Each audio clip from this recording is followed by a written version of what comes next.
I invite the member for Kelowna West to lead the House in prayer or reflection.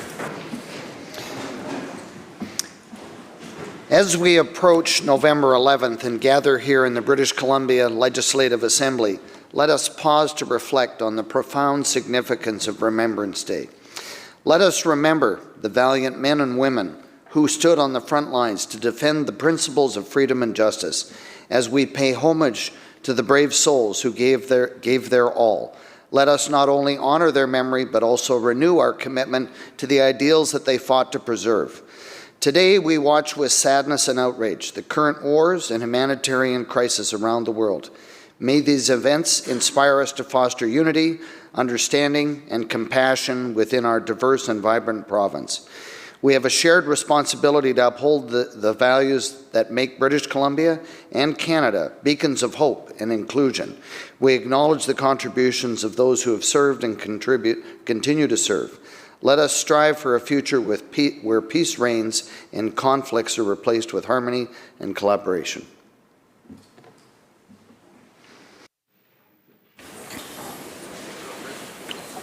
Introductions by members. Minister of Jobs and Economic Development. Thank you very much, Honourable Speaker. I would like to make two introductions, if I may, today. First, it's my pleasure today to introduce a team of people who help me do my job every day and make sure I'm fully prepared for speeches and events. It's no small task. Today we have joining from my communications team, Carolyn McAndrews, our comms director, Scott McKenzie, our comms manager, Angela Sukrev, Senior Public Affairs Office, Tom Laird, Gemma Strubank, and Blaine Willick. Unfortunately, I have to share that we're losing one of our team members, Scott McKenzie, but our loss is the gain for Environment as he's moving over as Director of Communications. I hope that the House can join me in making them most welcome and thanking them for their great work.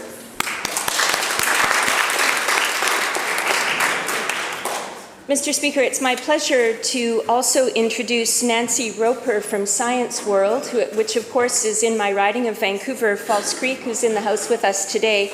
I was able to attend Science World on Saturday as we proclaimed Women and Girls STEAM Week.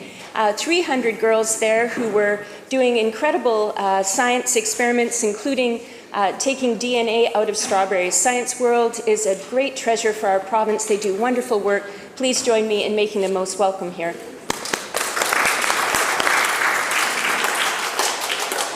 Minister of Environment and Climate Change Strategy. Thank you very much, Mr. Speaker. And I want to just take a moment to ask the House to acknowledge and to personally thank Sonia Lowe, Communications Director in the Ministry of Environment. Sonia has been with Government Communications and Public Engagement for 12 years. Tomorrow is her last day in this position in government. She is taking a job with great responsibility in Port Alberni, her hometown, and I wish her all the best.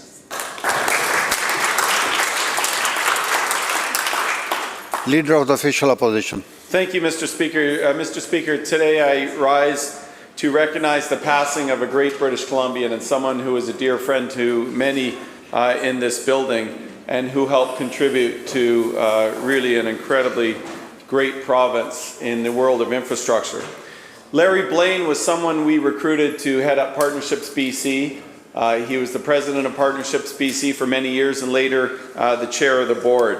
While in cabinet, I had the pleasure of working with Larry as he helped put together private-public partnerships to ensure that we could deliver critical infrastructure being built on time and on schedule. Many of those are now signature projects right across this province, whether the Sea to Sky Highway, the Canada Line, the Evergreen Line, Portman Bridge, the William Bennett Bridge, Kicking Horse Canyon, etc. He was an incredible individual, someone that always had a sense of humor, always had a smile on his face, and later, after he finished his time over at Partnerships BC, he continued to sit as on the UBC Dean of Arts Advisory Council and was a really strong advocate for kids with autism as part of the Pacific Autism Family Centre. I want to, in this House, express my gratitude to Larry for the incredible contribution he's made to the province of British Columbia and to let his family know that he was a great British Columbian, a great civil servant, and a great friend and somebody who will be missed. I ask the House to join me in that. Leader of the Fourth Party. Thank you, Mr. Speaker. And today in the gallery, we have 59 representatives from the health sector. These are doctors and nurses, chiropractors, naturopaths, and many other healthcare sector workers. They're here today, of course, watching question period, but they're also here for the introduction of a petition, which I will do after question period, of course, on the Health Professionals Occupations Act.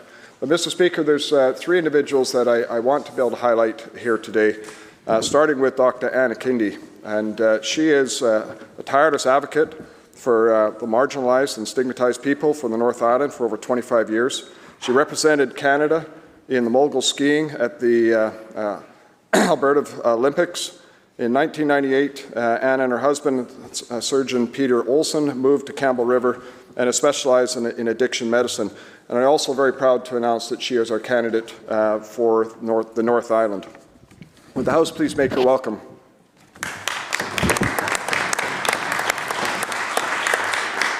I should have introduced all three at once. My apologies, Mr. Speaker. The second that I'd like to introduce is Dr. Marina Sapaznikov, who is going to be our candidate for the Wanafuka-Malahat riding. Dr. Sapaznikov actually is originally from Russia, emigrated into Israel where she completed her residency. She's since moved to Canada and since 2004 has been working with in rural inpatient, outpatient and emergency care in BC. And the third that I'd like to introduce is Mike Harris, who of course is our candidate for Langford Highlands. He was our candidate in the by-election, did very well. And Mike is an entrepreneur and small business owner with experience in housing, a director in minor hockey and a long-time coach and a proud father and grandfather. Will the House please make them welcome?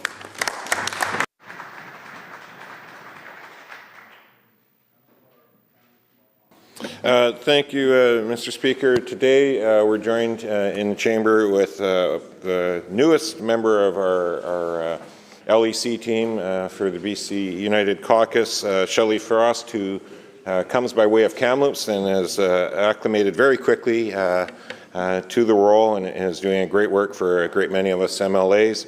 And she's also joined by her friends Chris Baker and Daniel Goyer. And although I understand it's their first time at question period, I have very confidently, on behalf of the official opposition, promised that there most certainly will be questions. I do hope it's a historic day and we actually have answers today in question period, Mr. Speaker. So will the House please make them welcome?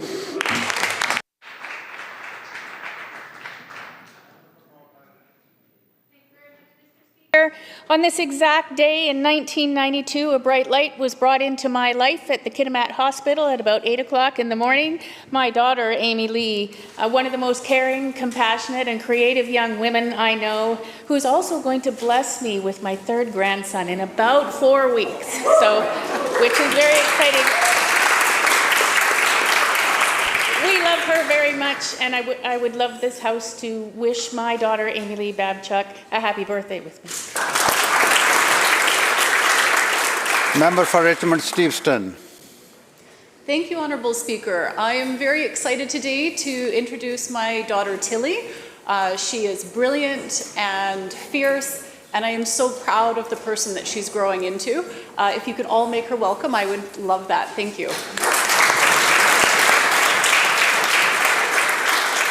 Minister of Municipal Affairs. Thank you, Honourable Speaker. In the gallery today, I have two special guests from the UBCM, the Union of BC Municipalities, Trish Mondeo and Gary Isaac. Trish is the new president of UBCM and Gary is the executive director. Trish became the new president of UBCM this year, September 22nd, and she was previously UBCM vice president and chair of the Indigenous Relations Committee. She's also in her second term as City of Coquitlam councillor. I look forward to working with Trish and as well continue working with Gary in all the work that they do in representing BC municipalities. Would the House please make Trish and Gary feel very welcome? Member for Langley East. Thank you, Honourable Speaker.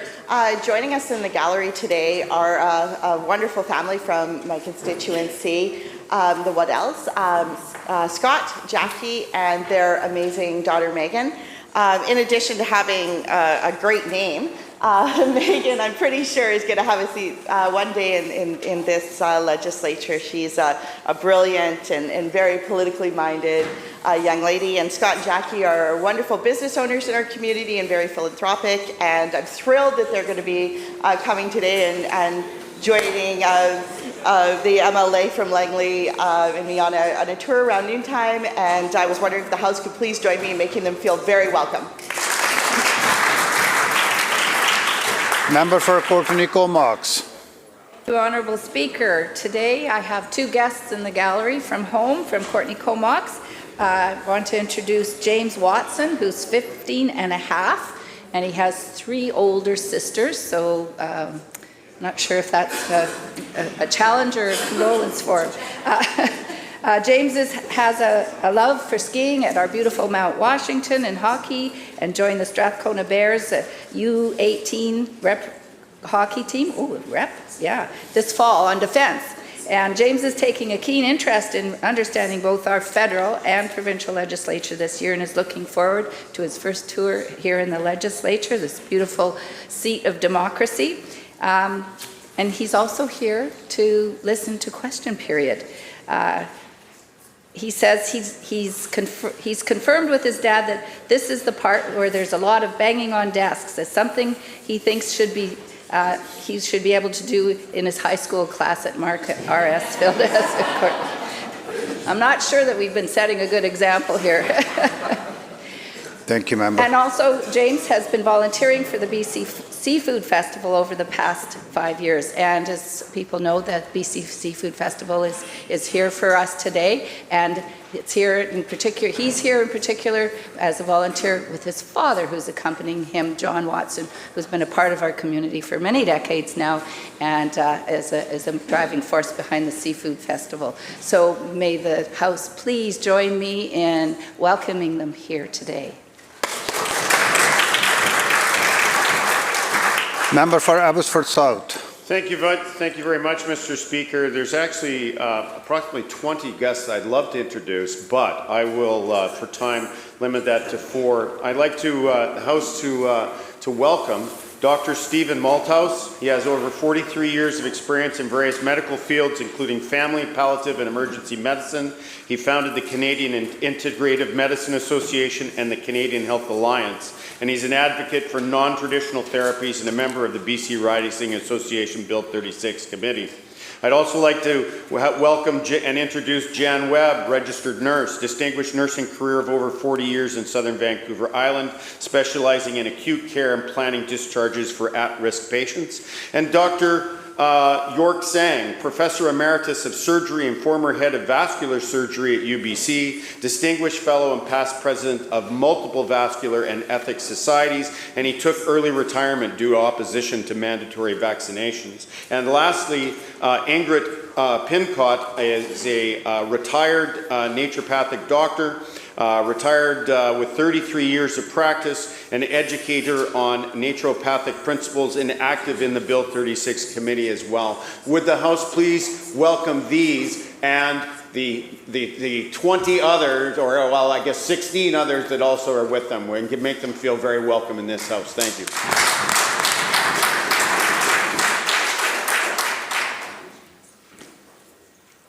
Madam Clerk. Introduction of bills. Statements by members. Member for Peace River North. They shall grow not old, as we that are left grow old. Age shall not weary them, nor the years condemn. At the going down of the sun, and in the morning, we will remember them. This Saturday at the 11th hour, the 11th day of the 11th month, Canadians from coast to coast will unite in 2 minutes of silence to pay tribute to all those who have fallen. We honor their immense sacrifice, and we honor all those who have served. As we approach Remembrance Day, I encourage all British Columbians to visit a local store, their Legion, the mall, to purchase a poppy. Donations that are raised through the Poppy campaign go directly to supporting veterans and their families. And in wearing a poppy, we demonstrate our unwavering commitment to honor, support, and remember our veterans. On Remembrance Day, I encourage everyone who is able to find a ceremony or a service in their local community to attend. To pay respects and thank the generations of selfless men and women who have served and who continue to serve in times of war, conflict, and in peace. Let us reflect on the courage displayed by those who have so courageously fought to keep our country safe and free. These freedoms that we enjoy today were earned through the dedication and the bravery of those who wore uniforms when called upon. It is important that we do not forget our past. We do not forget those who have come before us. Every day that we wake up in this great nation, we should be thankful for all of those that wear a uniform. Together we can keep their legacies alive in our hearts to ensure that their story lives on for generations to come, lest we forget. Member for Maple Ridge Mission. Thank you very much, Honourable Speaker. Recently, the Ridge Meadows Chamber of Commerce hosted an incredibly successful event celebrating women in business at the ACT Arts Centre in Maple Ridge. The event showcased the many female-run-owned businesses in Maple Ridge and Pitt Meadows, and it was run by the Chamber's all-female team and CEO, Christy Mayer. Since Christy took leadership, the Ridge Meadows Chamber has made an incredibly valuable and positive impact on the business community, and this event is just one of the many things they've accomplished recently. Now, local businesses were highlighted and also participated in the event. For instance, Vanilla Bean Bake Shop, owned by Taylor Livesey, provided beautiful and delicious desserts, and Sandra Taylor's Westgate Flower Garden displayed absolutely gorgeous flower centerpieces, and singer-songwriter Ashley Pater performed beautiful music for everyone. This celebration also highlighted some exceptional women in business, including Jen Hopcott from Hopcott Farms, Rebecca Aram, who's a local broker, a mortgage broker, Donna Tellup with Seville Mortgage Corporation. And the keynote speaker, Honourable Speaker, was Darcy Lang, who addressed the many challenges facing women in business and discussed how people can reframe how they look at work, interactions, and relationships with others. Her message was focused on empowering women to succeed when facing seemingly insurmountable obstacles. And speaking of obstacles, Honourable Speaker, businesses face other challenges such as vandalism and property damage, and recently locally owned Once Upon a Tea Leaf was targeted with a smoke bomb. I'm happy to report that owners Cindy Lee and Terrence Stevenson have announced their grand reopening for November 12th, and this is a real testament to their tenacity and resilience. And of course, these kinds of senseless acts are exactly why we launched the new small business rebate program to help business recover from vandalism or for vandalism prevention. It was wonderful to see this packed house, and I'd really like the members here to honor our incredible women in business in our communities today. Thank you very much, Honourable Speaker.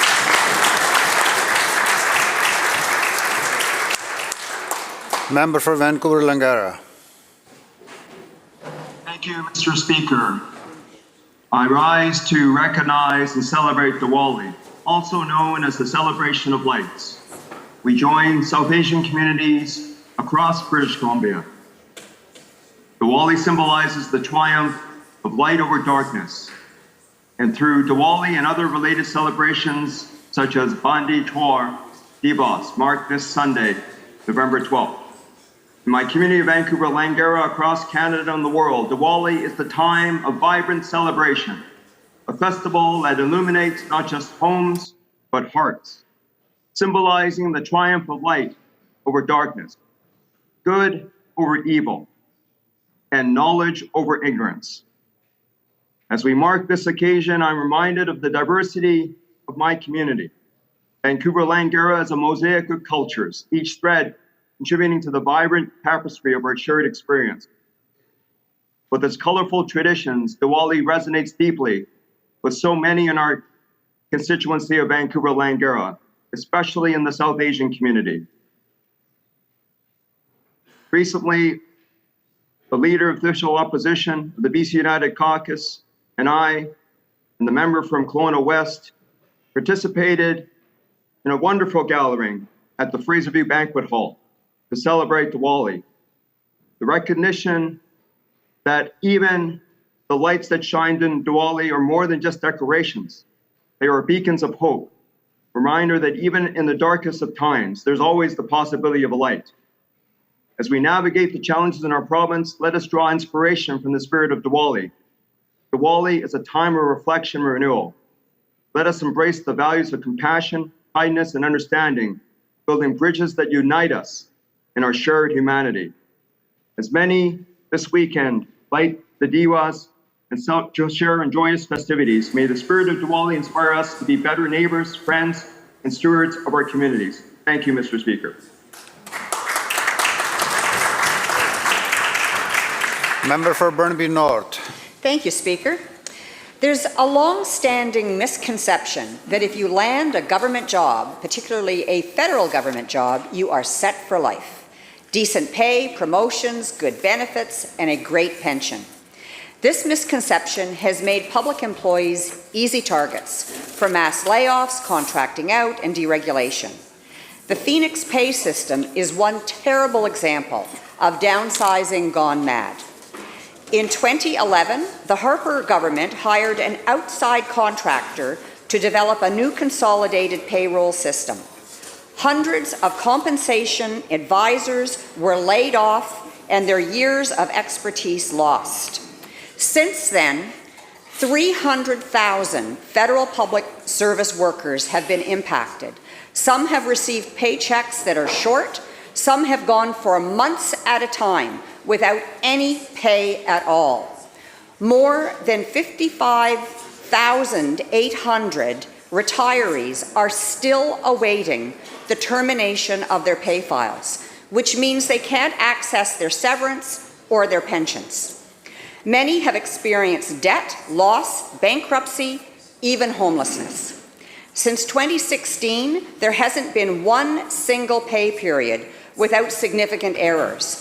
There are currently more than 450,000 pay issues waiting to be fixed. The backlog continues to grow by nearly 10% a year, and the federal government has had to hire back the compensation advisors they fired.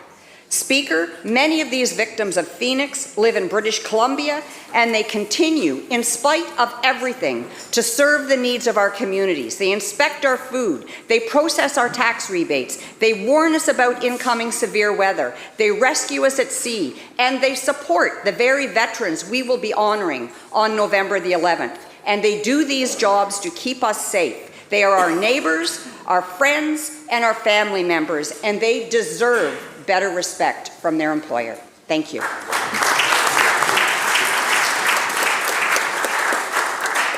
House Leader of the Fourth Party. Thank you very much, Mr. Speaker. Today I rise before this esteemed Assembly to mark the solemn occasion that touches the heart of every Canadian, Remembrance Day.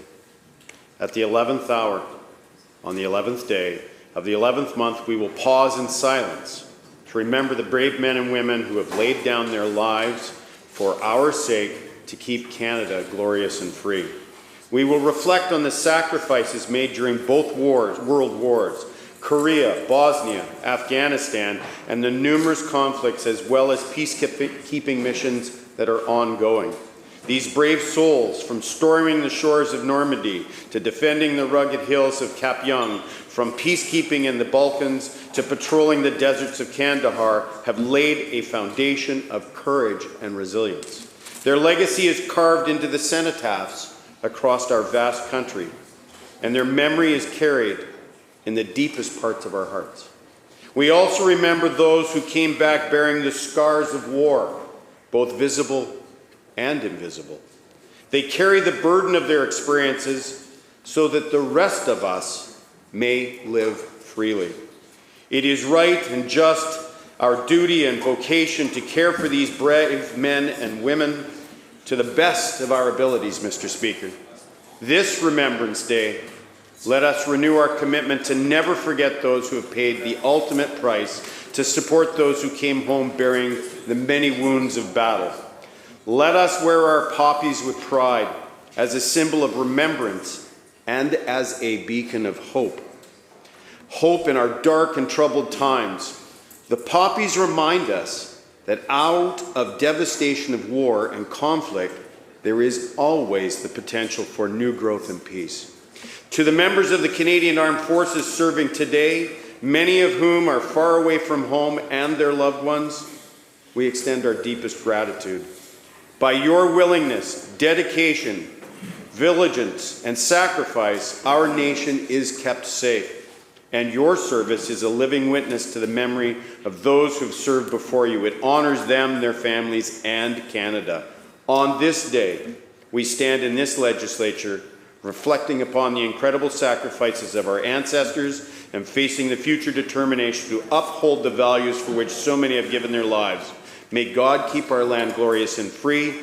We will remember them, lest we forget. Member for Surrey Guildford. Thank you, Honourable Speaker. It is that time of year again where we all come together to celebrate Remembrance Day. We observe this day, November 11th, because hostilities formally ended at the 11th hour of the 11th day of the 11th month in 1918.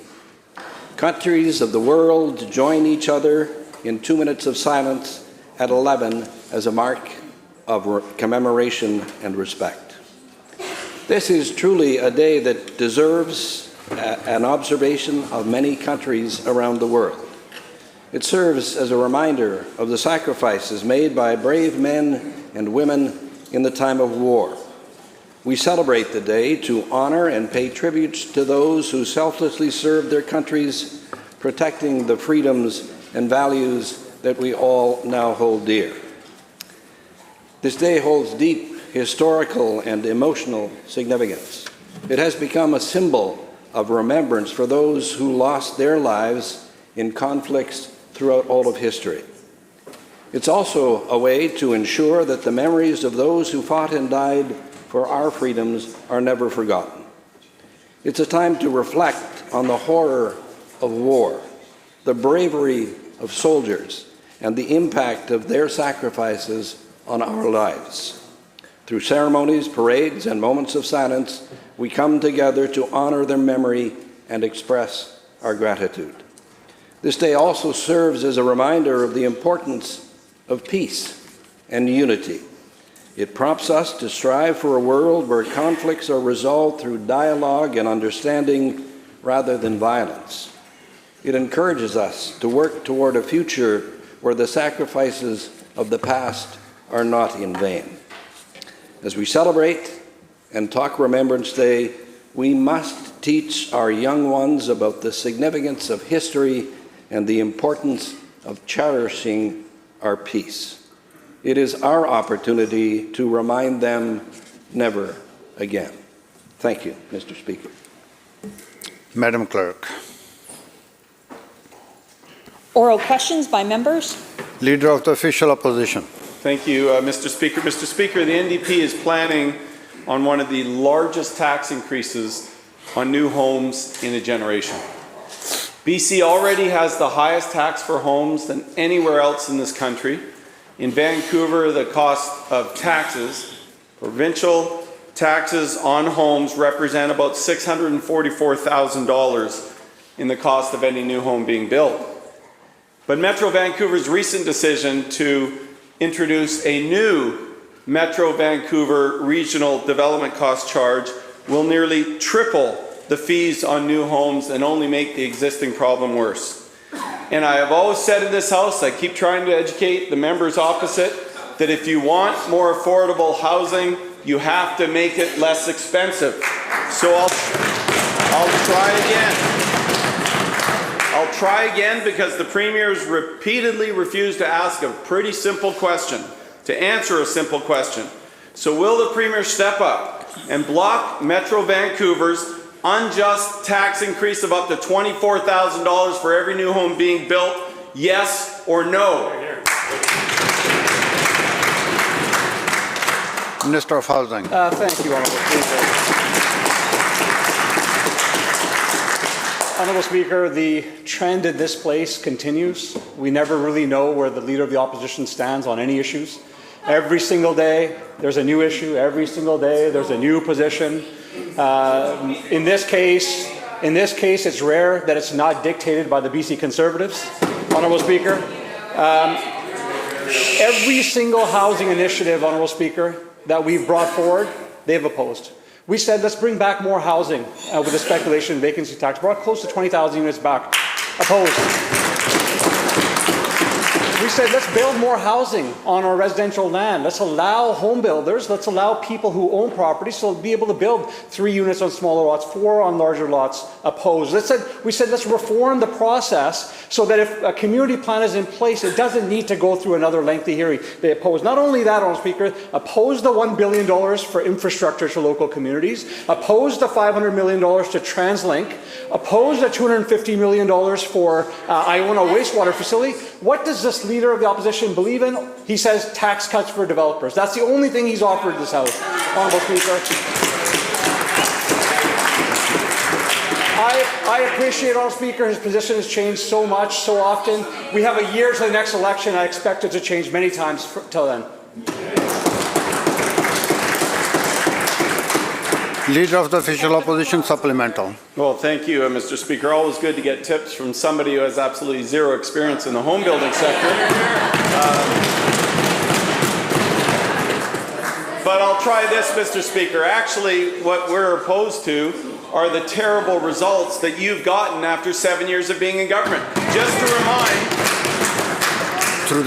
remind the Minister of Housing, we now have, after 7 years of your government, the most unaffordable real estate, not just in Canada, no, that's not a good enough goal for you, in North America. That's your record here in British Columbia. We now have the highest, Mr. Speaker, the highest average rents in the entire country after 7 years of NDP government, Mr. Speaker. So I am not going to take any lessons from this individual or that government, I can assure you, but I can tell you this, that there are groups that are warning that the taxes the Premier is endorsing will add millions to the cost of new homes, cause serious delays, years in fact, as we hear from municipalities that all these policies that they're rushing in a mad panic in their last year to try and pretend that they're doing something on housing are creating massive confusion in the residential housing market. These unexpected delays and indecisions and lack of understanding and clarity are going to cost families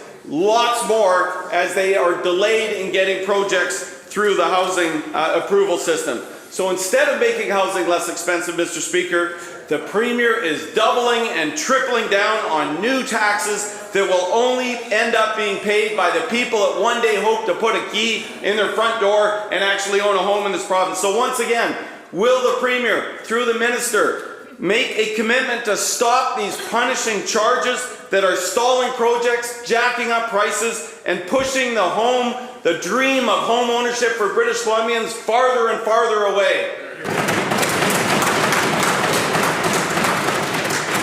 Minister of Housing. Thank you so much, Honourable Speaker.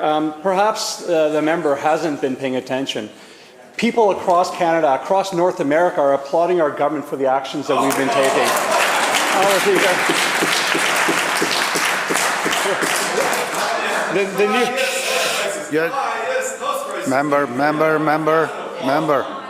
Member.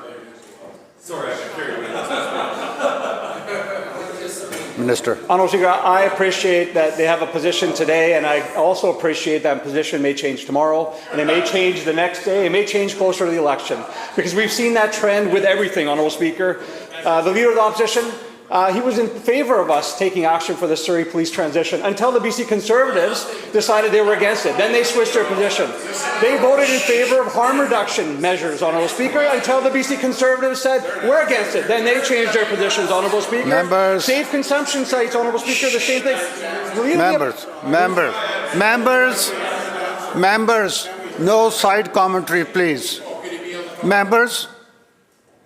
Minister has the floor. 15 years telling us how great the carbon tax is, Honourable Speaker. 15 years telling us. Then the BC Conservatives come out and say we're against it, and then all of a sudden he's against it, Honourable Speaker. Let me tell you one thing. The member from Peace River South, when the BC Conservatives were raising this issue 4 years ago, you know what the member said? He said, reducing the carbon tax is a valid thing to say, but can you explain what services you're going to cut to make up for the $5 billion shortfall? Can the BC Conservatives plan a deficit budget? They have to answer these questions now, Honourable Speaker.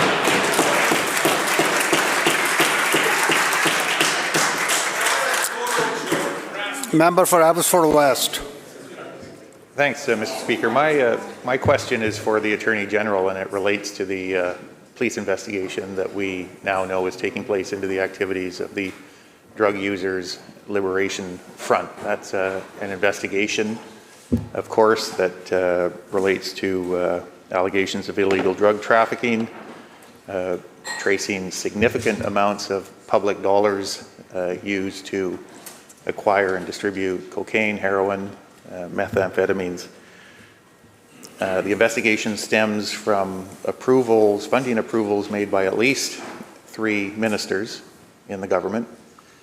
I'm going to come back to the absurdity of the comments we've heard about when the government learned or purported to learn about this. Come back to that in a moment. My concern right now is, given the kinds of comments we have heard from members of the government sympathetic to the activities of the Drug Users Liberation Front, the direct involvement of members of the government, will the Attorney General agree that when the report to Crown Counsel that will emerge from this police investigation is presented to a prosecutor for consideration of charges, it cannot possibly be a prosecutor within the government and within the Attorney General's ministry?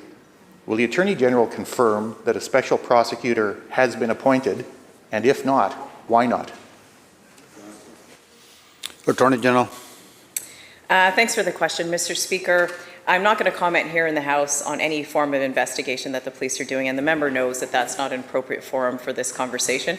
But what I will say is that I find it really troubling that the opposition is politicizing an issue that's costing 13,000 people to die in British Columbia to this date. The opioid crisis is hitting communities across this province, that they would use this issue to make cheap political shots. Members, calm down, calm down. Members, calm down. Calm down. Member supplemental?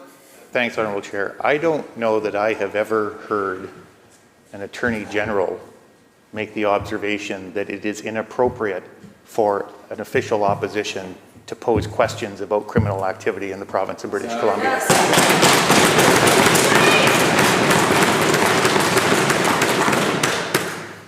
You know, we are confronted by the absurdity of members of the government saying, oh, we only learned about this last month.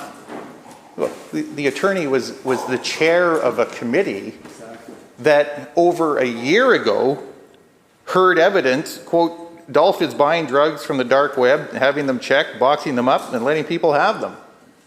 I mean, it's absurd what the government is trying to peddle in terms of what it knew and when. But my question, again, to the attorney, the Office of Special Prosecutor was created specifically for the purpose that the public could have the confidence that in circumstances where there might be a reasonable perception of bias, investigations involving people within government, involving politicians, that someone would come from outside of the ministry, and it has happened frequently, to be appointed to make a decision around charge approvals. Again, my question to the attorney, has a special prosecutor been appointed in this case? And if not, why not? Attorney General. Mr. Speaker, I did chair the Select Committee, Standing Committee on Health. It was a committee that was called upon by the member for Prince George Valemount, for the leader of the third party, because thousands of people in this province are dying by the toxic drug supply. Mr. Speaker, we took our job seriously. I'm proud of the work that we did across parties. Very rarely is there a space in this building where we work across party lines to come up with resolutions. Every member, including the member from Surrey White Rock, including the member from Priest River North, showed up to that committee, open-minded, understanding what people are experiencing and feeling in this province, and people on the front line that were giving us their thoughts about what they thought the government should do to address this crisis. Mr. Speaker, we gave recommendations to that government. 13,000 people have died in this province. Member. from this issue. And again, I find it shameful that they're using the work of that committee for cheap political points. Member for Surrey South. Please be careful in your comments. Member for Abbotsford West, supplemental. I actually don't doubt that members of the committee took their duties responsibly, took them seriously. I am certain of it. I am certain of it. I'm asking the Attorney General to take her responsibility today seriously, to discharge her responsibility today as Attorney General. Crown Counsel Act empowers her in circumstances where it is abundantly clear that there might be reasonably a perception of bias to ensure that a special prosecutor is appointed. Not only does she avoid answering that basic fundamental question, she demeans it by suggesting it is somehow inappropriate. Mr. Speaker, third time, I'll give her the chance. Has the special prosecutor been appointed to oversee the charge approval process in this matter? And if not, why not? Attorney General. Mr. Speaker, I will comment again that I'm not going to speak in this House about criminal proceedings or investigations that are happening, and the member knows that this is not the forum for that. But I will say again, I find it troubling that when we are doing work in this House that is listening to British Columbians and understanding their perspectives to solve very important issues that are happening in this province, that side wants to politicize it. That side wants to make it about very cheap political shots instead of saving lives in this province. Thank you, Mr. Speaker. House Leader of the Third Party.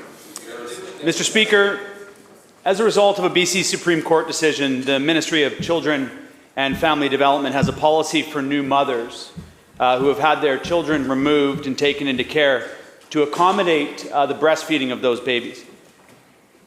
This is a compassionate policy that allows a mother and a newborn child to bond. Essential first moments that can be never recovered if they are stolen from the mother and their baby. The minister has continued to repeat her commitment to keeping Indigenous mothers, children, and families together. And this week, I read yet another story from the unrelenting Indigen News reporter Anna McKenzie about a child, 2 days old, taken from her mother, Chelsea Woodward, in Surrey, and sent to a home in Langley. The mother does not have a vehicle. The breastfeeding is not being accommodated. Even with a remarkable network of individuals and organizations mobilizing for Chelsea and her child. More of the same cruel punishment from this minister for this mother and her child. Mr. Speaker, to the Child Development Minister, when is this minister going to demonstrate that she actually cares about the well-being of Indigenous mothers and their newborn babies? Minister of Children and Family Development. Thank you very much, Honourable Speaker, and thank you so much to the member for the question. We know that it's absolutely vital for babies to be able to be breastfed wherever possible. And the Ministry makes every effort to make sure that that is accommodated. We know that that benefits the attachment and the bonding between the infant and the mother, and every effort is made to make sure that that can be accommodated.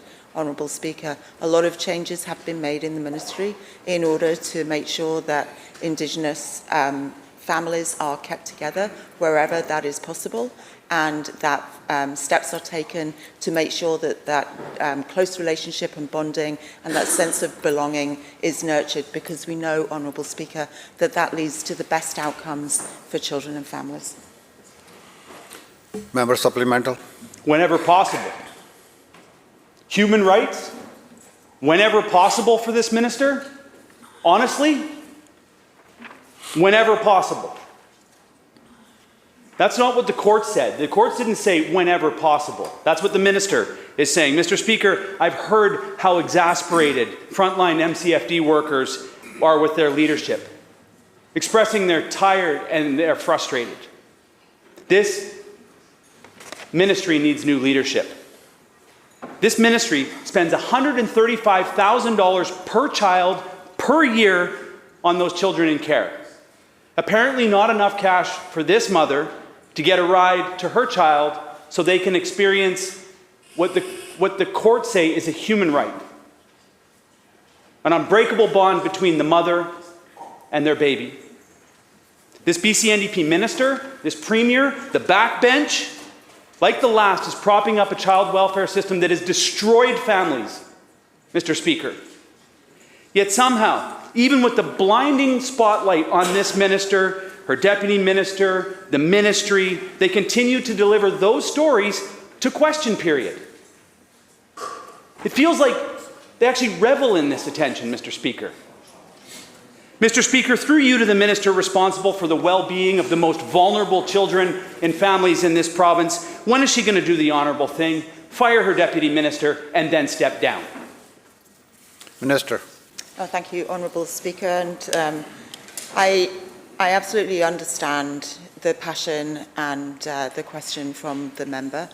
We know that for far too long, this ministry and the colonial system of government has been over-intrusive in the lives of Indigenous children and youth and families and has caused harm and intergenerational trauma. Since 2017, our government has been committed to addressing the overrepresentation of Indigenous children and youth in care. We know that that leads to poorer outcomes, and so we have changed legislation, we have changed policy, we have invested in the budget of this ministry.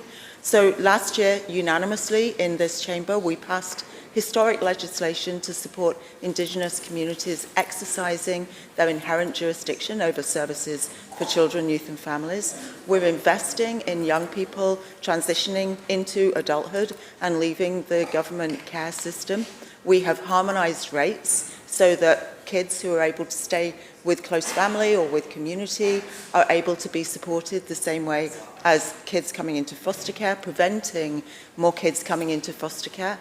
And we actually now have the lowest number of kids in care in over 30 years and Indigenous kids in care in over 20 years. I know there's a lot more work to do, and we're absolutely committed, and I am driven to making sure that we make those improvements. Leader of the Fourth Party. Thank you, Mr. Speaker. Today in the gallery, with the healthcare workers are here, they represent the backbone of our healthcare system.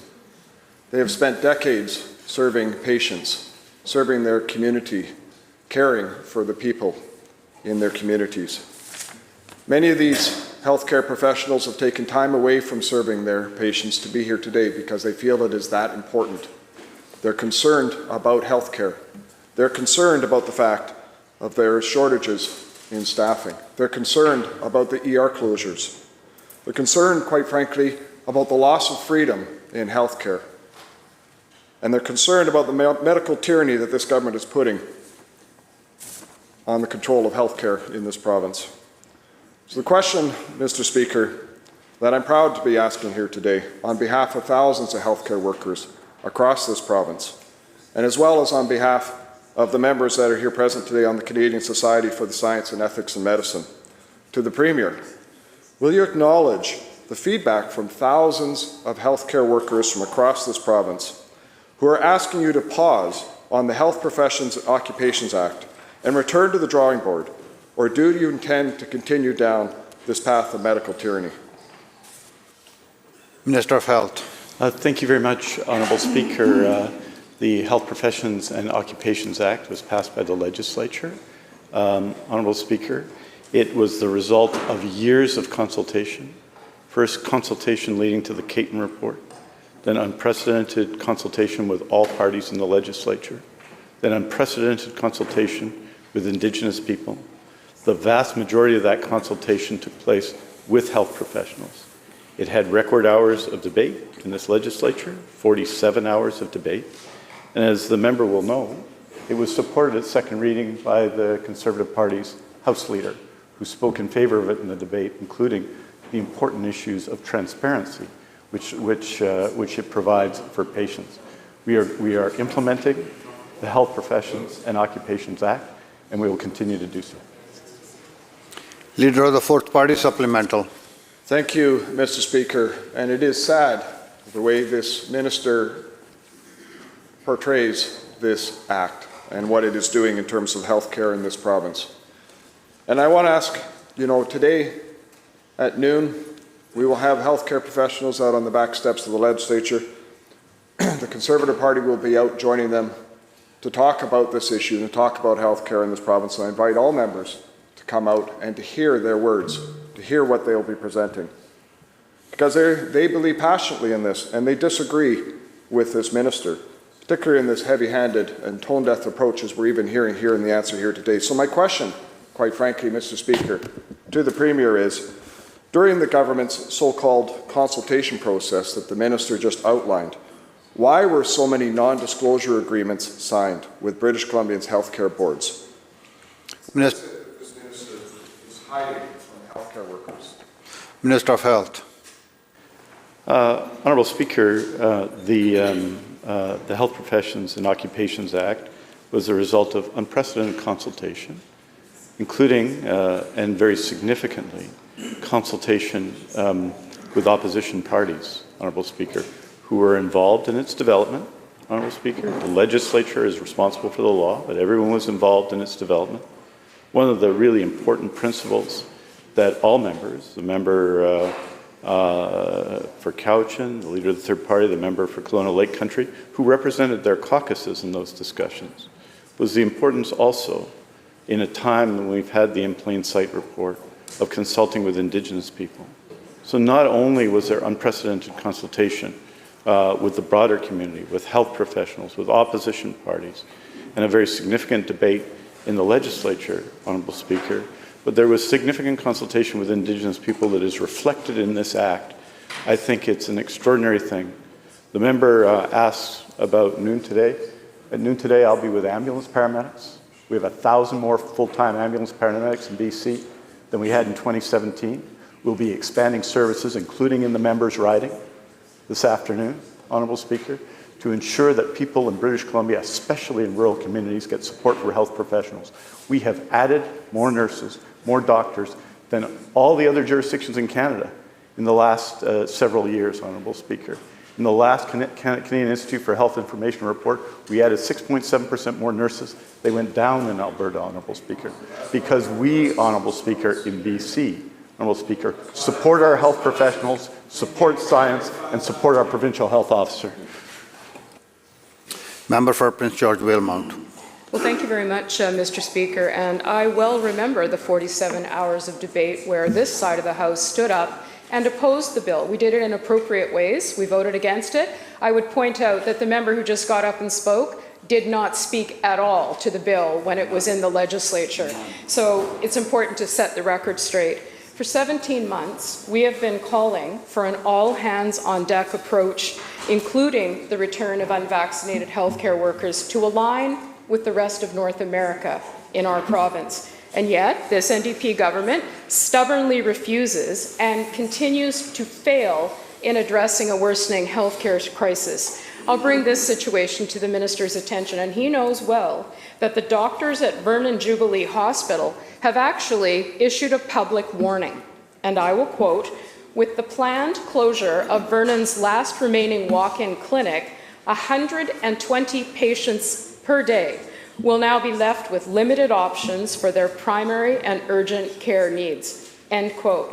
How on earth can the Premier or this minister possibly defend the NDP's new normal, which includes having no walk-in clinics in Vernon? Minister of Health. Well, thank you very much, Honourable Speaker. And I believe, and I say this respectfully, the member was mistaken. All members of this legislature voted for Bill 36 at second reading in a standing vote. And I don't say that to be critical. I just say that so that we all understand the record. Equally, Honourable Speaker, the official opposition supported the requirement for vaccination. The Leader of the Opposition clearly stated his support for that initiative. Members of this House will note that we were the only jurisdiction to implement that. It was called for by the opposition before we did so, and we were the only jurisdiction to succeed in doing it. Others attempted to. We did it because of the priority we give, and the priority we've given to protect vulnerable people in our province. With respect to Vernon, we continue to work with the walk-in clinic to make a significant and series of offers to that clinic of support. In addition to that, we added an urgent and primary care center in Vernon, which has seen 77,000 visits since opening.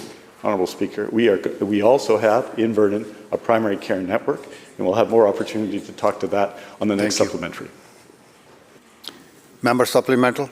Well, thank you very much. And the minister completely ignores the fact that under our watch, we actually significantly expanded healthcare capacity, including Polson Tower in Vernon. And under this minister's watch, what we're seeing is him overseeing the closure of clinics and shrinking capacity. And in what has become absolutely routine for this minister, yet another group of emergency room doctors have sent a letter.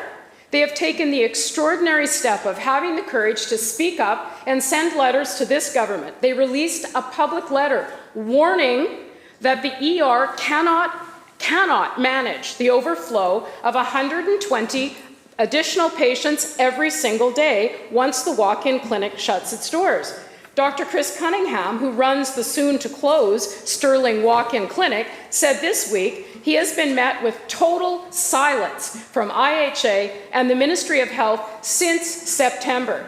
And even worse, despite appealing to the NDP MLA from Vernon-Monashee this mid-summer, the doctor's calls have gone unanswered, and I quote, "I have not heard from her since." So much for being in dialogue and trying to solve the problem.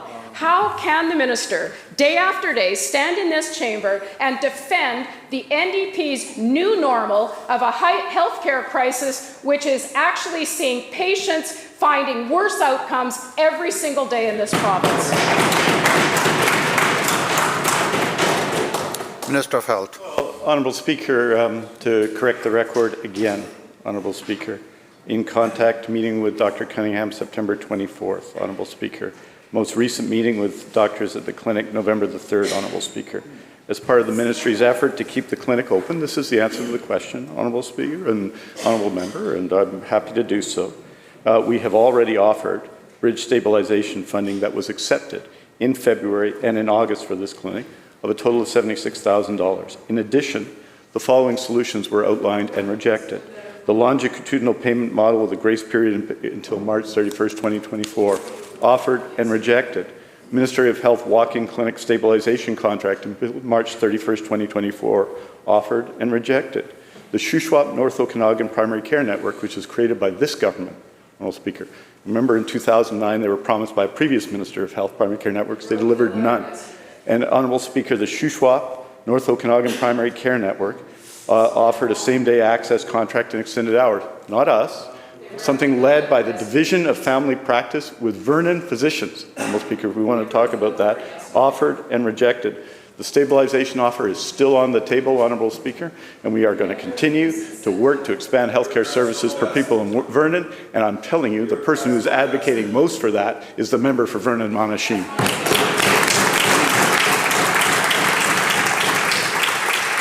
Member for Shuswap.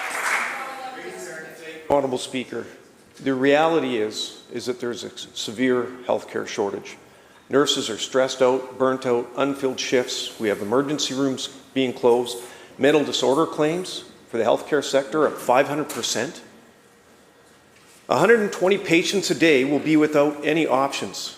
In July, a Vernon walk-in clinic was where my constituent first heard the chilling words, invasive stage 2 breast cancer.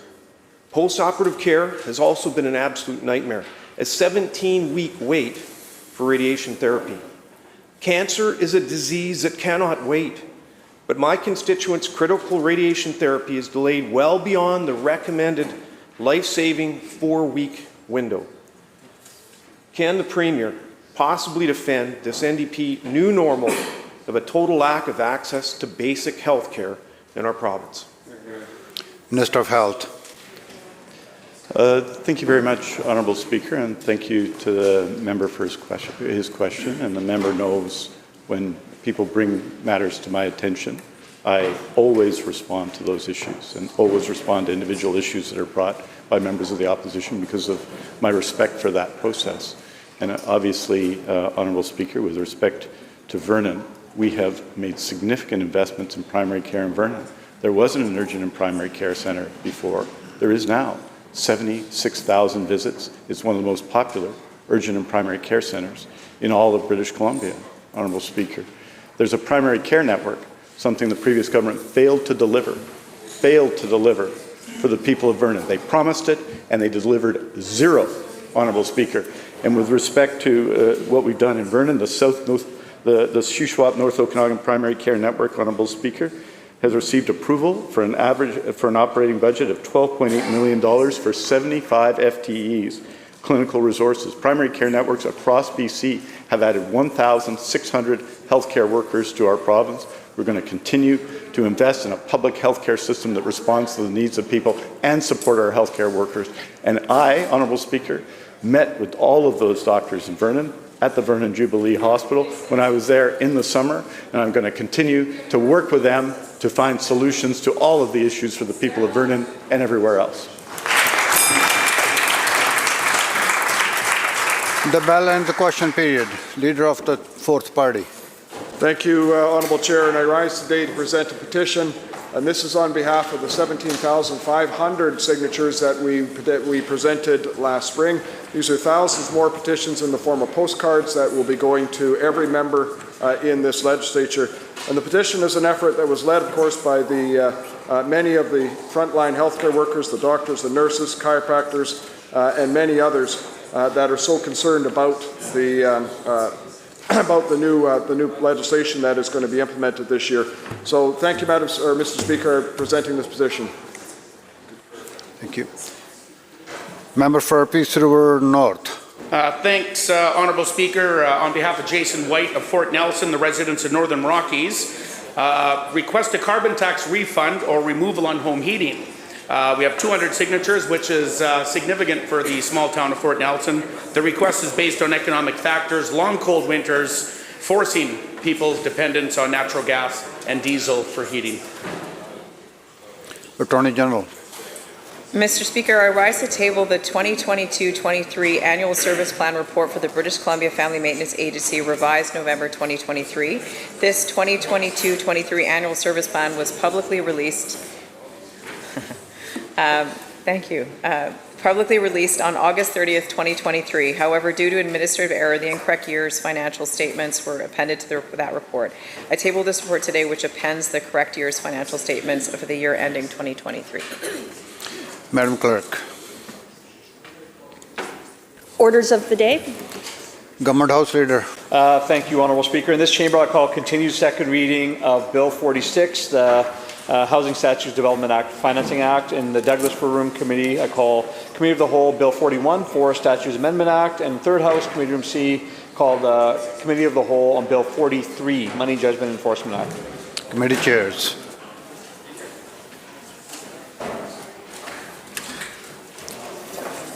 Member for Columbia River Revelstoke. Mr. Speaker, I'd just like to call a brief recess while we get prepared for the bill. House will be in recess for 5 minutes.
We'll call the House to order.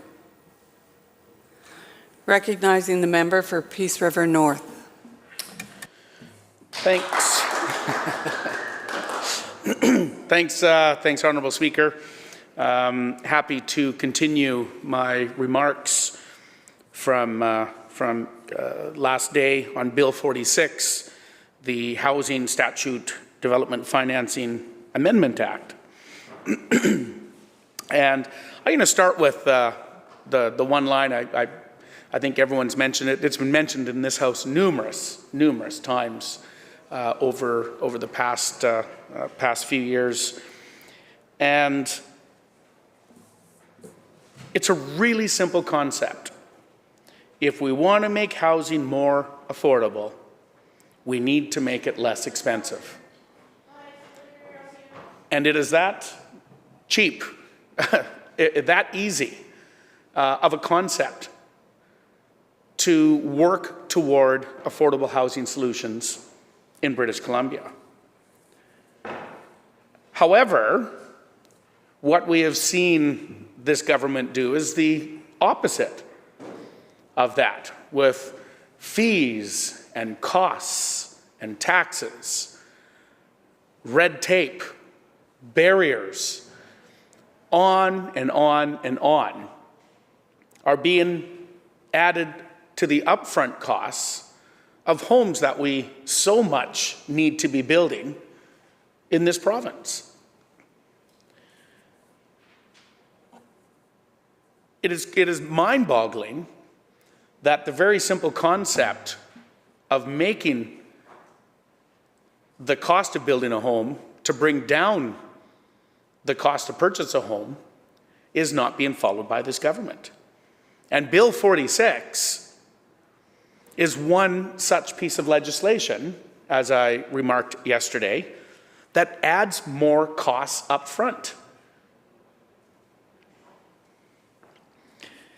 And of course, these costs, some of them are on the amenity cost charges, where now we're looking at, and I guess a concern in the bill is the list is inconclusive.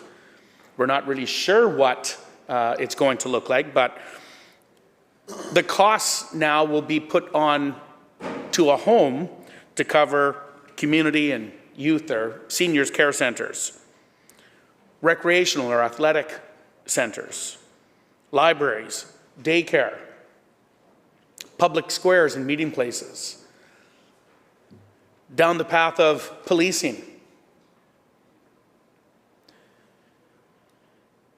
When we start looking at those, you are going to be adding tens of thousands of dollars to the upfront costs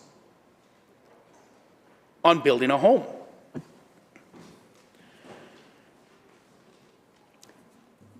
You know, this is a theme we're seeing, Madam Speaker, around this government introducing legislation to try and improve things.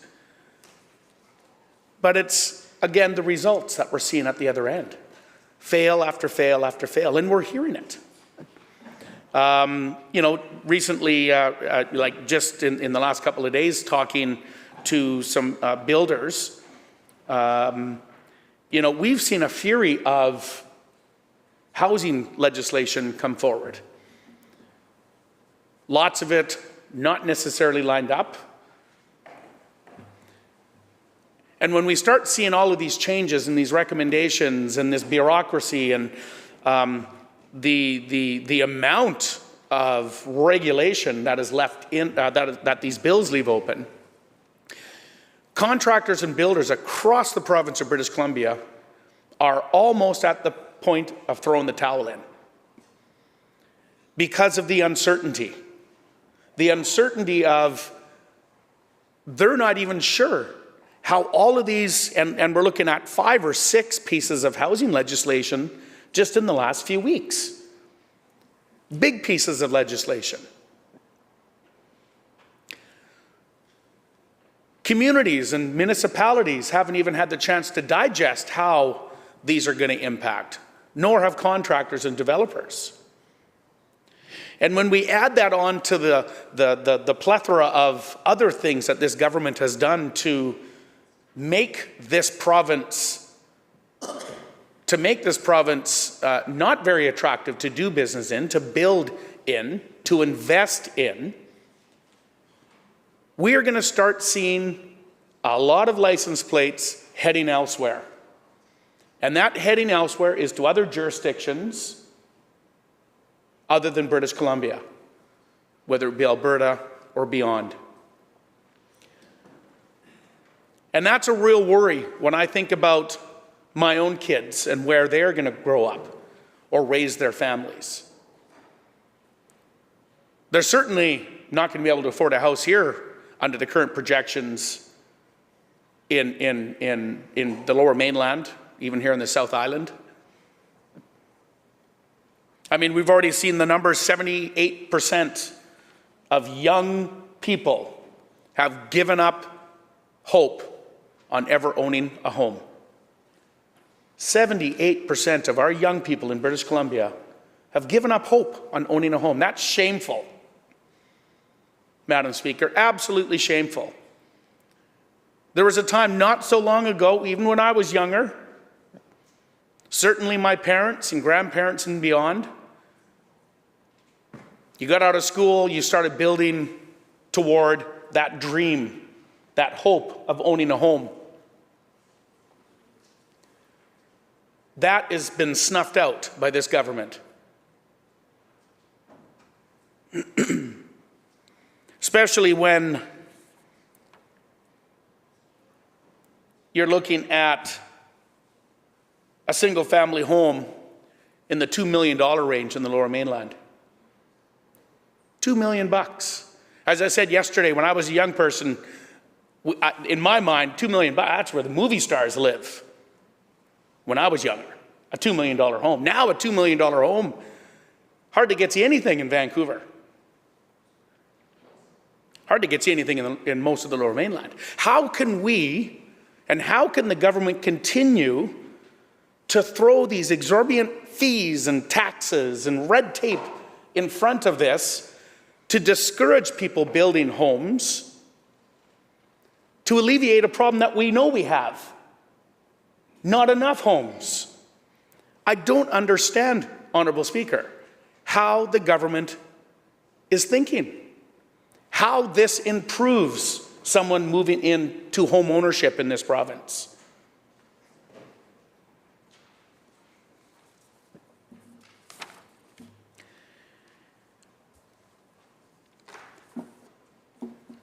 We are already the most expensive jurisdiction on the continent.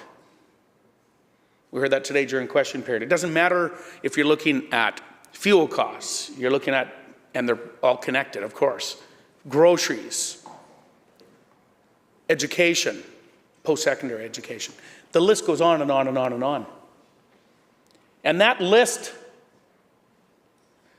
of now, after Bill 46, 30 new taxes and fees that this government has imposed on British Columbians, 30 now, is adding to that fire of just making things completely unaffordable. And this one is a direct hit on that dream of a young person of ever owning a home in British Columbia. And it's absolutely shameful. And I think the government needs to go back to the drawing board, look at their housing strategy, and align it with what people really need, with what young people need, with what British Columbians need. Honourable Speaker, again, I'm absolutely shocked. I will say this again to the members across the way. If you are going to build affordable housing, you need to make it cost less to build. Thank you, Honourable Speaker. Thank you, member. Recognizing the member for Kelowna West. Well, thank you, Madam Speaker, and it's a pleasure for me to rise on Bill 46, the Housing Statutes Amendment Act. And, I think that this is an important piece of legislation. It's important because it's part of the narrative that I think that we've been seeing piece after piece of the legislation coming into the House about housing as not one complete package, but little snippets of kind of what's going on. And this particular piece is particularly concerning. I think housing affordability is in the front of every person's mind in British Columbia. And it's our job in this House to ensure that we do everything possible to lower the costs. And we must ensure that nobody has to choose between whether affording gas or groceries or paying their rent or mortgage. After 7 years in government, 2 elections, 2 housing ministers, actually 3, I should say, the situation is that the plan now is obviously very reactive. It is not something that is stitched together. It's not the same as what it was announced in 2017. We're going to build 114,000 new homes in the next 10 years. That was the story. I think only about 15% of that number has actually been achieved, and I know that they will say differently, but anyways, the numbers will speak for themselves. I think, this legislation that we're talking about, Bill 46, is ultimately, it's going to continue to worsen affordability. It's going to increase housing cost, and the amenity cost charges, which is an interesting, kind of approach, having read a little bit about, what the purpose is in the bill, is really to help, in funding some of the infrastructure that is going to be sadly lacking in terms of that. And it's going to add to costs. As the official opposition, it's our role to critique legislation and to hold this government to be accountable, especially on issues as important as housing. Plain and simple, this legislation is out of touch with the needs of British Columbia. This bill codifies a new taxation power on housing projects at a local level. Amenity cost charges, in addition to expanding development cost charges. So I wanted to kind of see, kind of in my own community, the city of Kelowna, what do they actually have? This is something that, there's a long list, and I had no idea that there was so many. I mean, I've heard about DCCs, CACs, other charges that have been added in the city of Kelowna, but I just want to read out, some of the charges that people, as a developer, if I was considering redeveloping a particular lot within the city of Kelowna, and there is different areas depending on the densification. But anyways, the development cost charges currently includes parks, improvement in storm drainage. So the taxation assist factors are also being reviewed. Storm drainage utility. A utility similar to water and wastewater utilities where service properties pay for storm drainage services. The parcel tax, a tax applied to parcels that benefit from the provisions of service.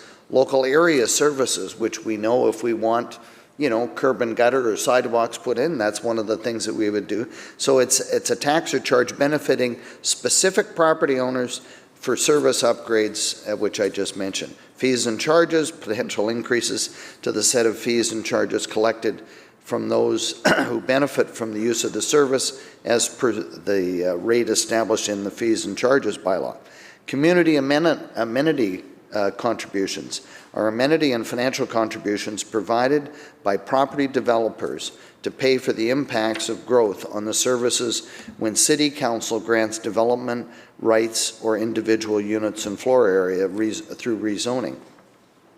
One thing that I did see here is density bonusing, and I kind of like that because it's an incentive. I mean, if you actually do get the benefit of building more units, which this legislation is entirely, Bill 46 is about, but it's intended to provide options for the developer to build either to the base density or a higher level of density. And so essentially, it's the incentive that I think that is one of the things that we haven't heard in any of the pieces of legislation about housing that we're talking about. But under the amenity cost charges, we don't really know what the amount is going to be. It's spelled out in the City of Kelowna's website exactly what those charges are.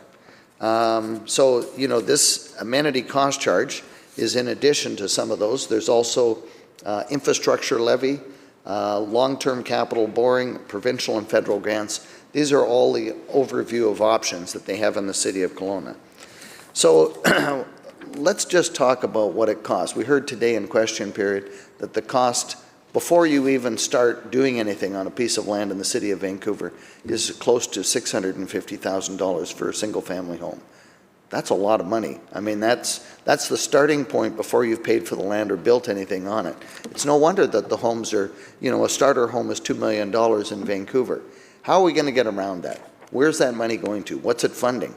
I think that the backside of this is, how is that money being used in terms of the cities and operations? What is it going to?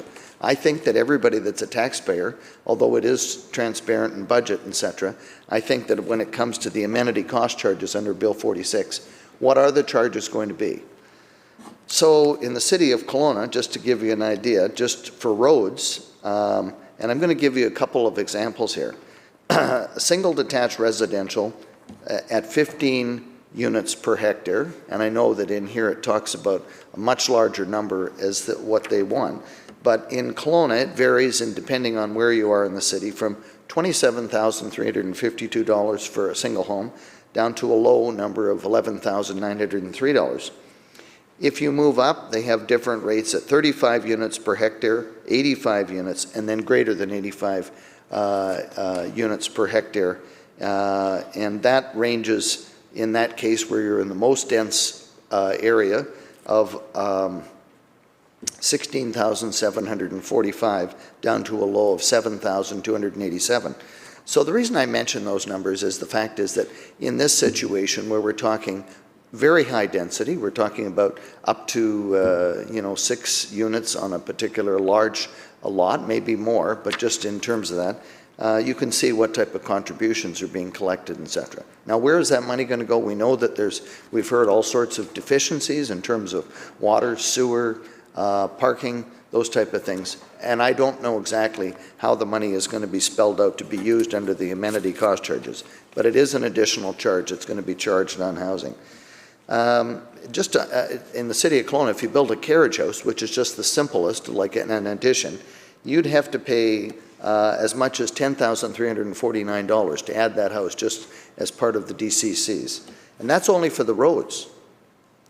Water, wastewater trunk lines, wastewater treatment plant, and parks. There's a charge even on that carriage house of up to $8,337.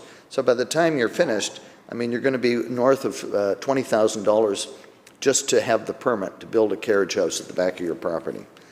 So there's a lot of these charges. It's very confusing, and it's no wonder. I mean, people seem to think that it's the developer or the people that are actually building these that for some reason, because of these high costs, that they're making unbelievable profits. And the reality is that we know that the cost of building materials has skyrocketed. The cost of labor, I mean, look at what we've got. Well, with this, we've got 30 new or increased taxes in the province in the last 7 years. 30. And this one is not necessarily going to be inexpensive. And so that's one of the reasons why the cost of building, whether it's through the step code where you have to have triple glazed glass, you have to have different insulation ratings, these are all adding to the cost of why it is that things are so expensive. The density is a good part of this. That's not the problem. The real problem is that the end of the day, the end user is the one that has to fund this. So I honestly just, I don't know how it is that, the government sees that extra taxes is going to help make housing more accessible or affordable. The densification is part of the solution, but somehow we have to take the costs. The costs have to go down. I couldn't help but think of years ago, I used to work in the mortgage business, and mortgage rates were a whole lot different than they are today. In those days, they were only 10.25%. That was a good deal. I can remember my dad telling me he had a mortgage with CMHC at about 6%, and I thought, oh my goodness, I'll never see a 6% mortgage in my lifetime.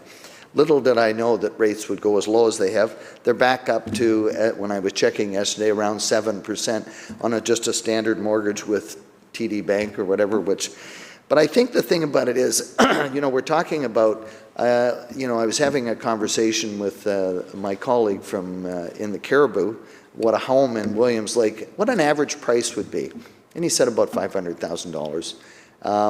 In Kelowna, you probably would get into a home or something to start with at around $1 million.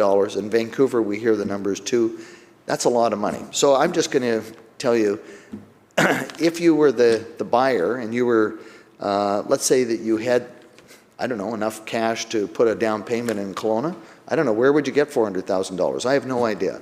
But at the end of the day, a $600,000 mortgage over 25 years, which is standard, and one of the things that, it's funny that the federal government came to the table. They used to have these 30-year mortgages, and having looked at, the amortization schedules on mortgages over 30 years, I mean, frankly, it's the never-never plan. You will never pay back that money.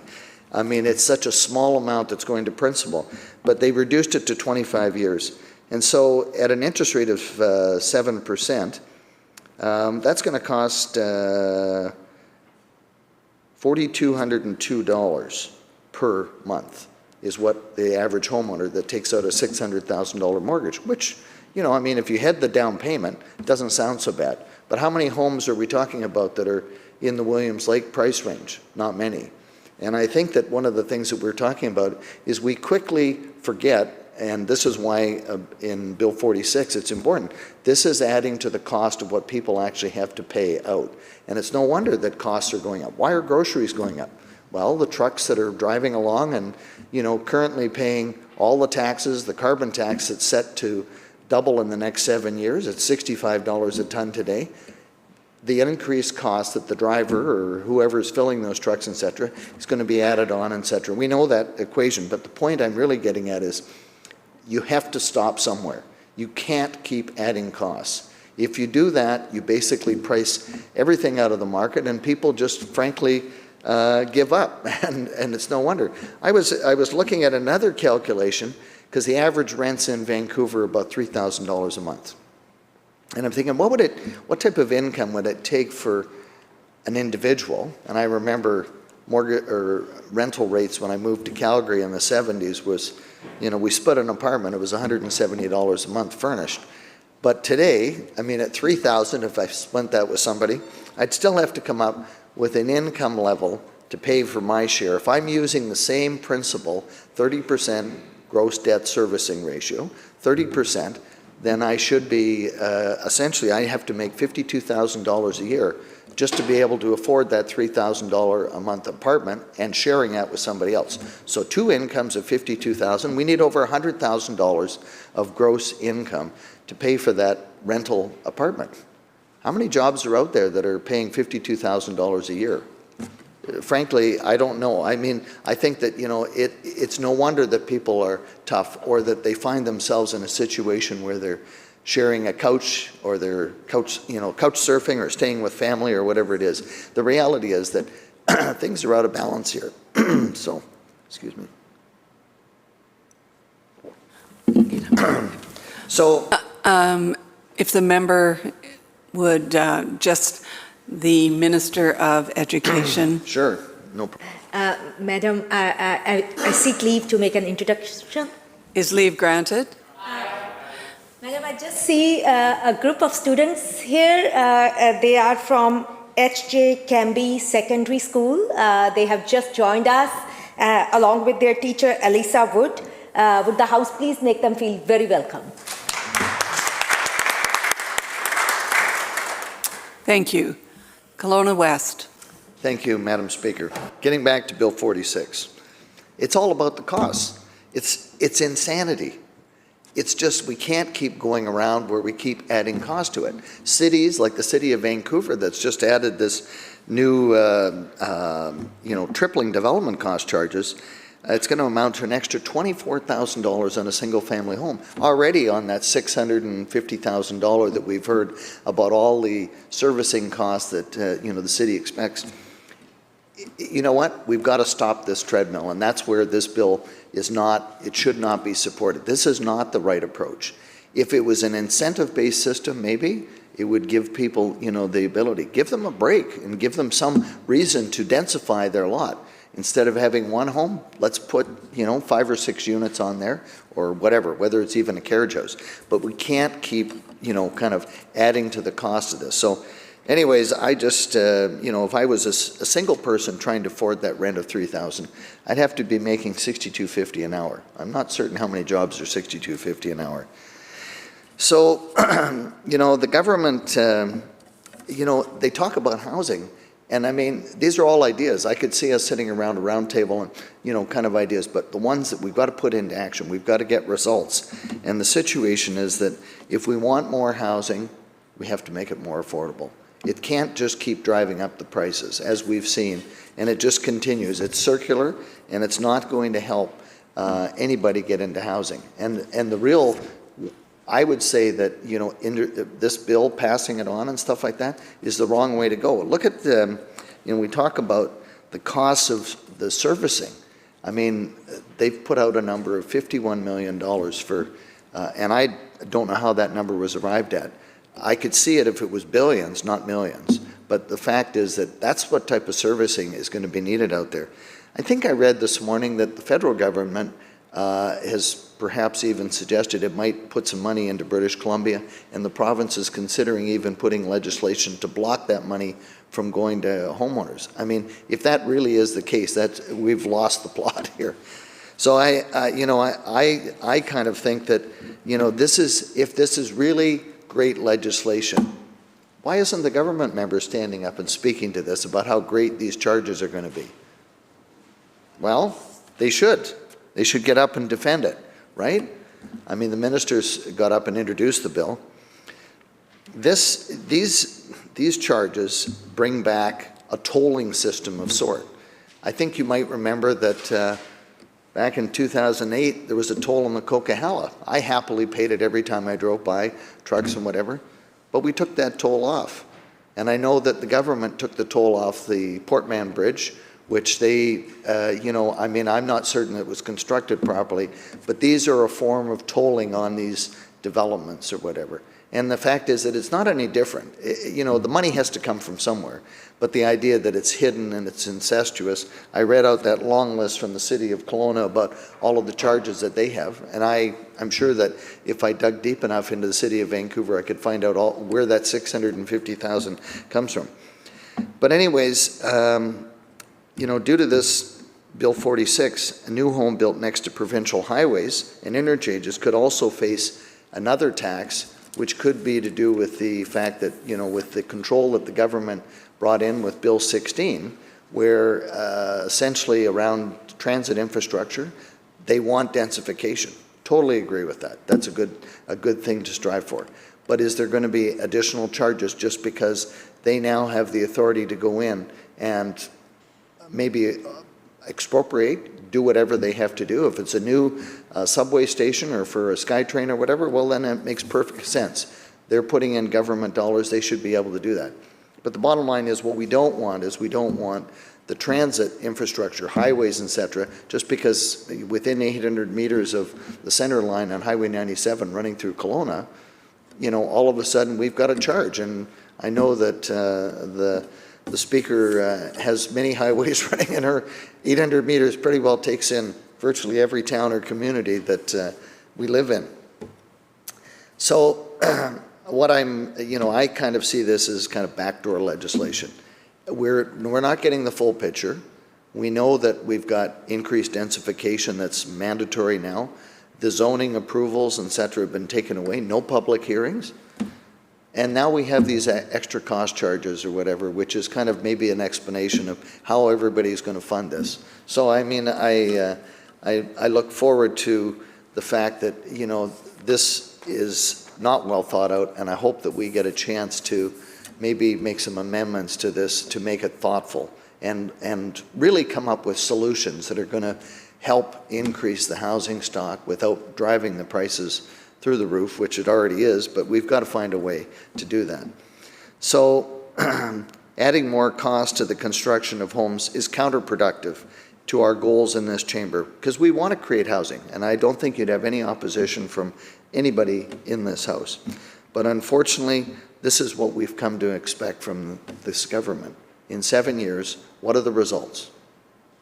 Have we got more housing? Have we got, is it healthy in terms of that? It's unaffordable. There's not enough of it, and Bill 46 just doesn't deliver the results that it needs to deliver in terms of what people are looking for. So with that, Madam Speaker, I will let the next speaker take over, and as I say, I'm welcome to hear from the government side about what they think about Bill 46. Thank you, Member. Recognizing the member for Kelowna Lake Country. Thank you, Honourable Speaker. I'd like to thank also the previous speaker from Kelowna West. He's very familiar with construction, having constructed wineries around the world.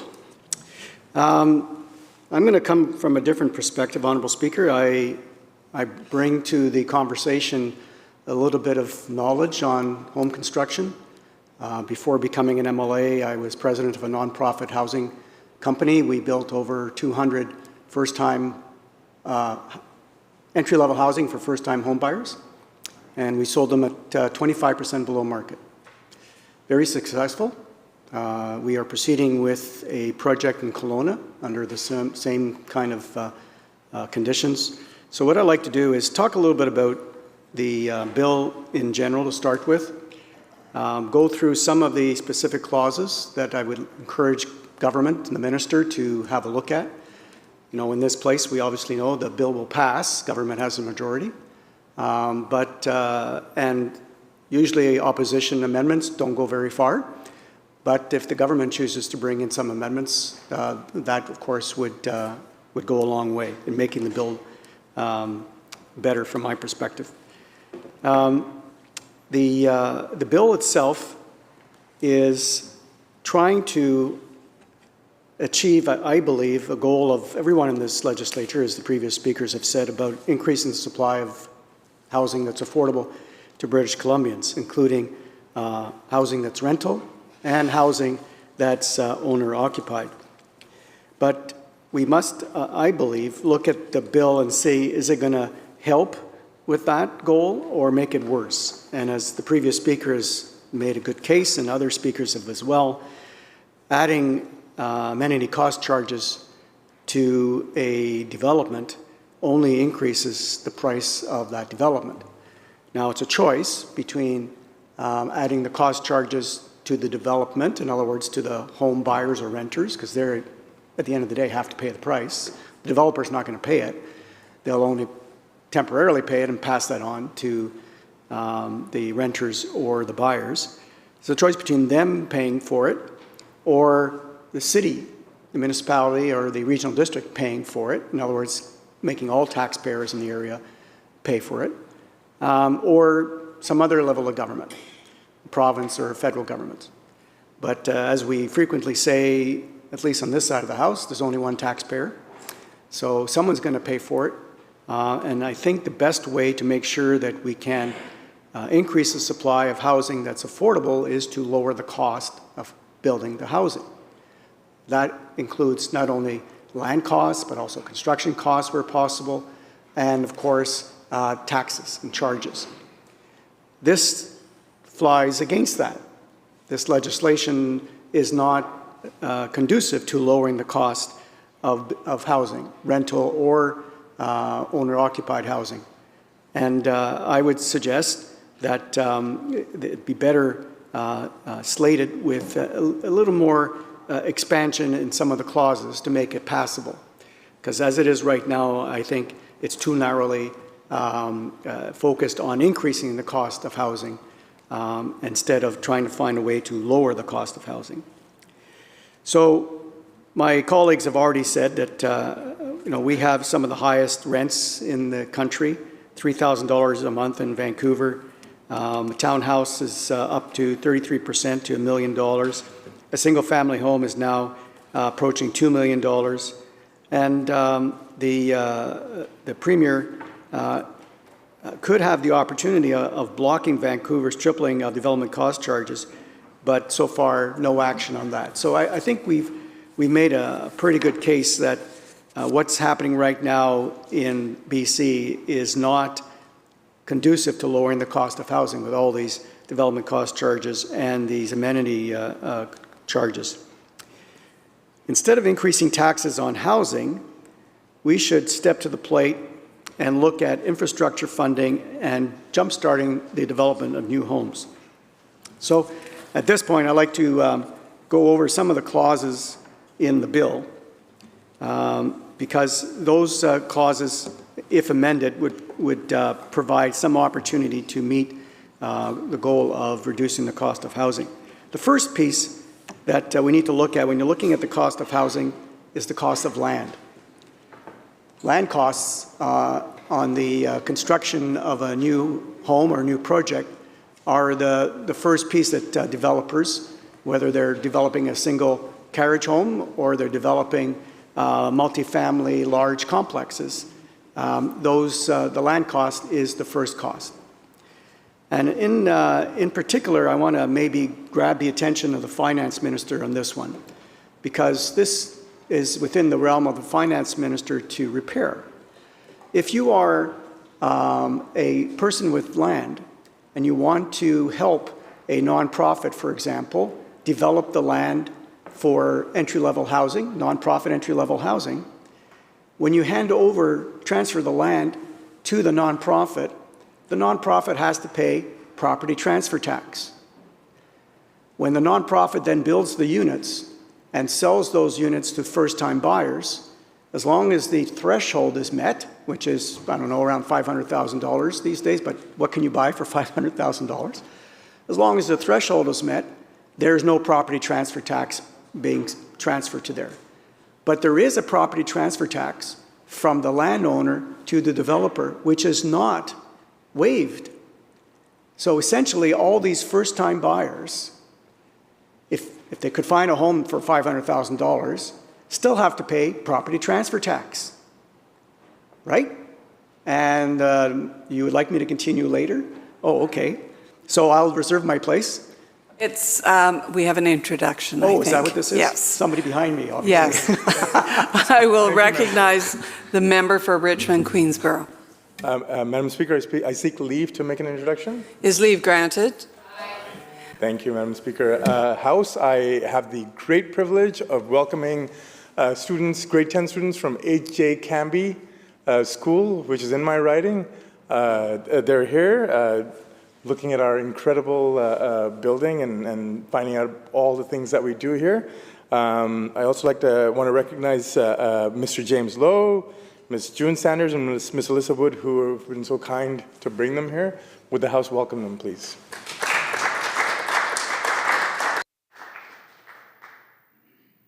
Member. Thank you, Honourable Speaker. And I the Minister of Finance has given me the sign about maybe the Speaker's about to walk in, and look at that, there's the Speaker. So I will reserve my place, but I'll wait for the Speaker to sit in the chair. There we go.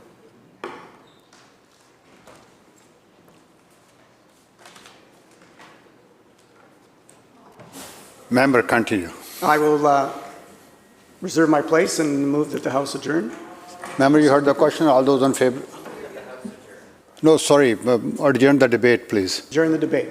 Yeah. Absolutely. The motion is to adjourn the debate. All those in favor say aye. Aye. Opposed? Motion carried. Committee Chair.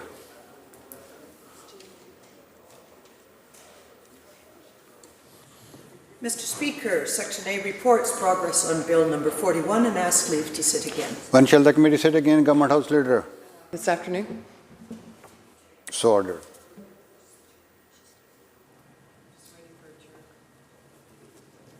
I thought she was here. Hold on.